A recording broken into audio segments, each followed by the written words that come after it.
Sur Sarkozy et le procès de financement libyen d'une violence absolue, l'arrière-pensée flagrante du RN. Politique, la peine requise est tombée, et elle est lourde.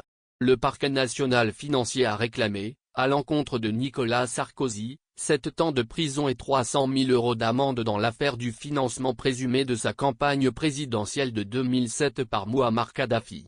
L'ancien chef de l'État a beau condamner dans un communiqué la fausseté et la violence des accusations contre lui, ainsi que l'outrance de la peine réclamée, cela reste un coup de tonnerre politico-judiciaire.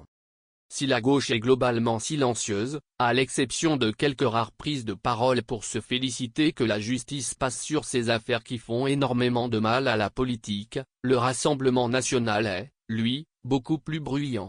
Ces dernières heures, de nombreux cadres du parti d'extrême droite s'activent à démonter en pièces la réquisition du PNF.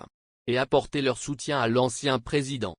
Comment Emmanuel Macron a redonné du sens à son second mandat, alors que c'était mal parti. Ainsi, sur France Info, le vice-président du RN et député du Nord Sébastien Chenu dénonce un réquisitoire d'une violence absolue, avec une dimension d'humiliation. On a l'impression d'un parquet national financier en dérive totale, s'emporte-t-il, citant la demande de privation de l'autorité parentale ou l'interdiction de pouvoir exercer son métier d'avocat. Dérive totale selon le RN Sébastien Chenu, qui assume de ne pas connaître le fond du dossier et explique regarder les réquisitions du PNF avec recul et froideur, fustige la dérive totale de notre société dans laquelle des juges ont envie de se payer ceux qu'ils imaginent être des puissants.